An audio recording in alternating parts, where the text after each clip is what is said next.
Hello, I'm Serapio Marquez, and you're watching Lakefront News. Are you a student veteran? The Olu Student Veterans of America is seeking for student veterans. Olu Student Veterans of America held their first meeting on Tuesday, September 11th at the Student Success Center. President of the club, Tri Ontario, discussed about memberships, fundraisers, leadership positions, and events they would like to host. Vice President Ray Martinez also discussed this semester's main goals and points they would need to address throughout their meetings. The chapter meets once a month, and with my president and myself, we seek to manage the overall club events to see what we can do for the veterans here at Our Lady of Lake University. For more information about the memberships, email the club at sva.alusa.edu. Olu is going green. Starting this semester, Chartwell's is offering eco-green friendly food trays. In Sister Annie B's cafeteria, for only $3, students can purchase a microwavable and dishwasher-safe container. Doing so can benefit the environment by preventing trash pileups and helps the school save money. Student Karen Trio tells us her insight on the new trays. If you leave after the cafeteria is closed and you have to wait until the next day, I always forget it. So I never bring it for lunch or anything. So it would be easier if they would just have something to leave it before you leave. But other than that, I feel like it's less waste for the school. If you want to keep Olu clean, get yourself an eco-friendly food tray. The Center for Career and Development and Testing is hosting their dining etiquette workshop. The workshop will help Our Lady Lake University students with do's and don'ts with dining in a professional environment. The Dining Etiquette Workshop will be a free event for Our Lady Lake University students. It will be taking place on September 26 at 6 p.m. through 8 p.m. in the Providence Hall West Social Room. Space is limited. Olu students are asked to RSVP on the Handshake app, available both on iOS and Android. Students are asked to come dressed in business attire. Students needing help with professional business attire, then call the Center for Career and Testing can help. The way a person perceives you. So we want to make sure we provide students with this information. You're also going to be provided with a free 3-course meal. We ask that students come dressed up nice. If they don't have clothes for the event, we have a career closet where men and women's clothing is available if students are in need of that. Students needing to know more about the dining etiquette dinner or acquiring business attire should stop by the Career First Center and Development in Main 123. Want to stay fit? Try the Olu Fitness Center at the Olu Lakeview Apartments.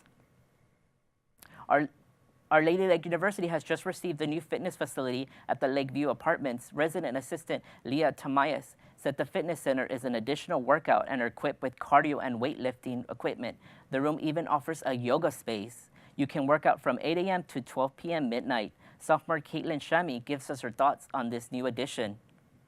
A lot of the residents had been asking about when we were going to be able to use it because the UWAC closes at 9 and a lot of the athletes go over there and it makes it really uncomfortable for a lot of non-athletes to work out.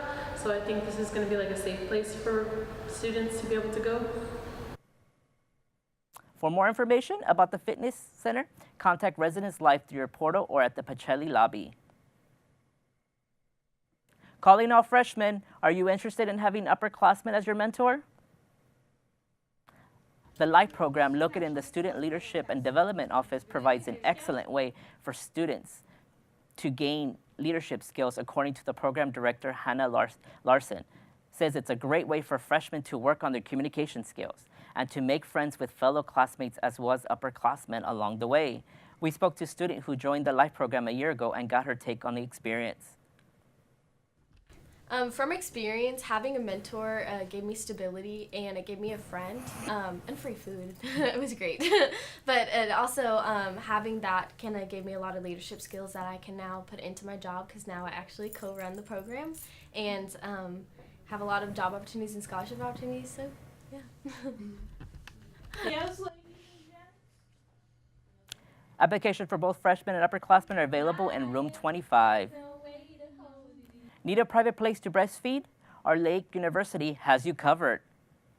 According to Catherine Fragoso, Interim Vice President for Student Affairs, and Nicole Matabayas, JDADA Coordinator, the lactation rooms are located in Providence Room, second floor in 245 and 248. Our Lady University supports the practice of breastfeeding and the expression of breast milk by employees and students. It is the policy of the university to prohibit discrimination and harassment of breastfeeding employees and students who exercise their rights under this policy.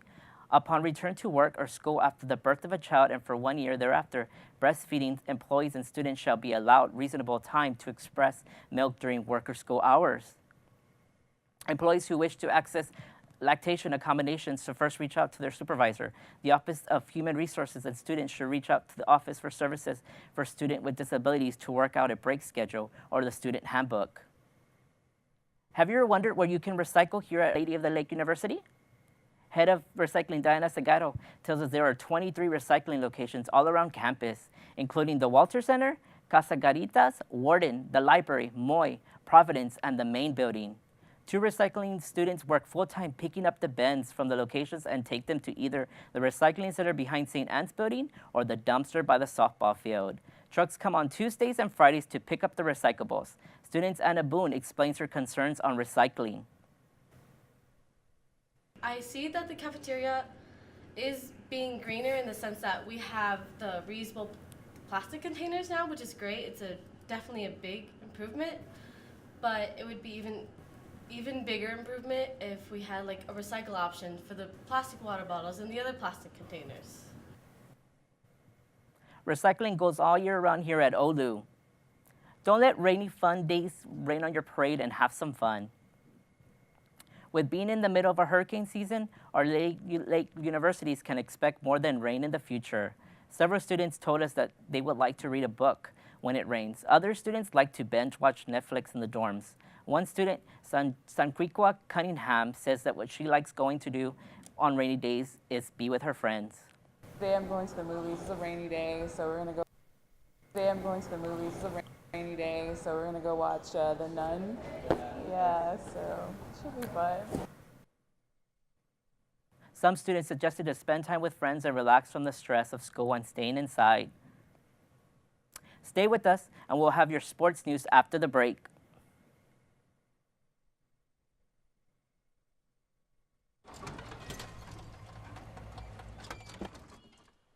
Leah, did you put a new dent in that? This one? No. Were you texting and driving again? Yes. Hi, Leah. Hi, Dad. Sorry about your bumper.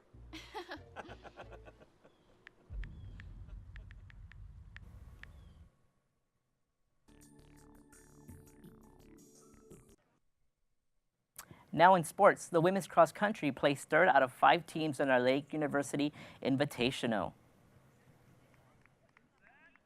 The event was held at Mission del Lago. This video was provided by Olu Saint Athletics. Annie Trio ran the 5K in 19.46.4 seconds, and Sabrina Garza would follow in 6th place with a time of 19.55.5 seconds. The Saints prepare for collegiate cross country that will be hosted by Olu on September 22nd at Windcrest Golf Club. In women's soccer, the Saints face Concordia University. After going into overtime, Concordia University was able to make a comeback. This video was provided by Olu Saints Athletics, leading to a 3-2 win. Bae Polinsky led the Saints to provide 3 goals and 5 shots.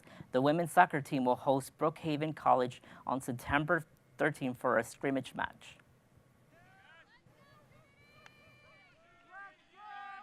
In men's cross country, the Olu Saints placed 2nd among 6 other universities. The event was held at Mission del Lago Golf Course. This video was provided by Saints Athletics. Olu Saint Derek Barnett won the 2018 Olu Invite title, where he ran the 8K in 26.18.2 seconds. The Saints prepare for Collegiate Cross Country Invitational taking place on September 22nd at Windcrest Golf Club. The Olu Saints soccer team faced Latrobe University for the first time. The Olu Saints soccer team gave it their all against NCAA Latrobe University, going into double overtime. The game ended with a 2-2 draw. This video was provided by the Olu Saints Athletics. Jesus Cortez helped score 8 shots and 5 on the goal. The Saints will move on to play against Wayland Baptist University on September 12th in Plainview, Texas. Stay with us, and we'll tell you if you can keep your outdoor plans. Weather's next. Put the keys down, Kevin. But I'm gonna drive home. There are several warning signs present that you shouldn't be driving. My text to emoji ratio has gotten a little out of hand. A little? Yep, I'm definitely gonna call a ride home.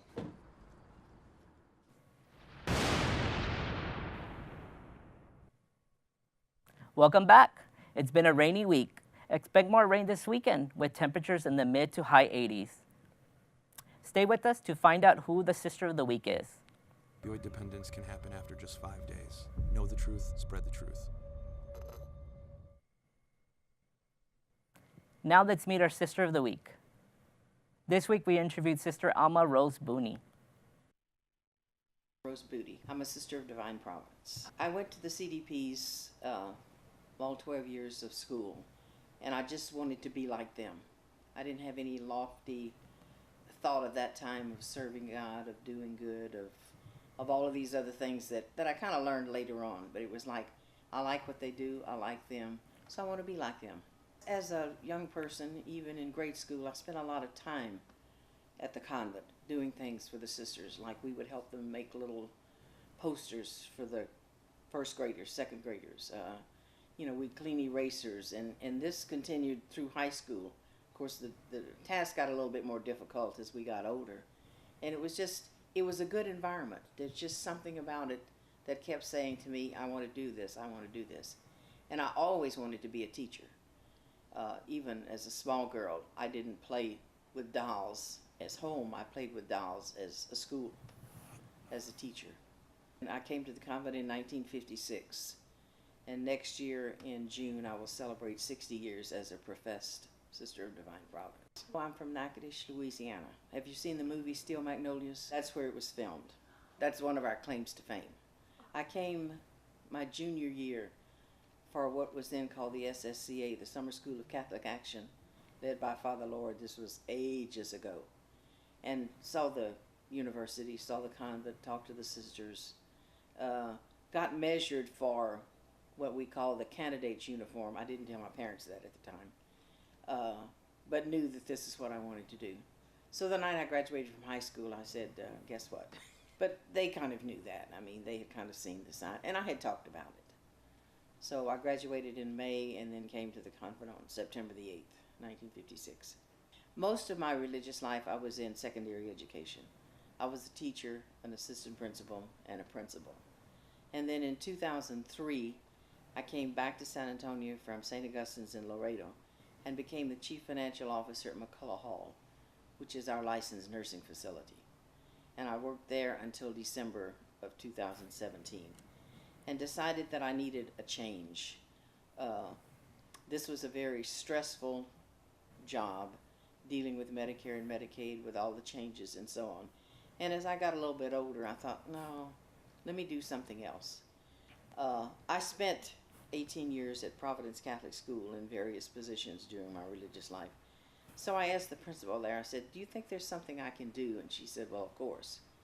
So in January, I went to Providence as their mission effectiveness coordinator, or minister. And I worked with the students, the girls, on their service hours and trying to get them opportunities. I'm working with the campus minister on retreats, liturgies, and working to get a better connection between the CDPs who are out here and Providence. There are no CDPs at Providence at this time in history except me. So mine is a presence. So we're trying to get the girls out here to see the sisters and to learn the sisters. And we're trying to get the sisters, and it's more difficult, to move people to Providence. So we're trying to get them out here to just sit down and talk, to play bingo with them, to work crafts in Felton Center. Next Friday we have a 6th grade retreat. And after their retreat, about 1 o'clock, the 6th graders are coming out here to do various little projects because they have service hours that they have to do. So we're hoping that that will start. I'm sure the sisters will enjoy And I say this because some of them look like first graders in the 6th grade. But I'm sure the sisters will enjoy having them around. I enjoy reading. That's probably the, you know, in fact, some nights I have to stop myself from reading because, like, okay, it's time to go to sleep. But I've always loved reading. I like mysteries, basically. You know. Oh, well, I like Hillerman, Coulter, Patterson, O'Shaughnessy, just a number of them. I have a little, no, it's not a Kindle, it's a little Nook. And I'm connected with Bibliotech, which is that electronic library. And so I go on there and download books. Thank you for joining us this week for Lakefront News. I am Serapio Marquez. See you next week. And make sure you check us out at lakefront.alusa.com.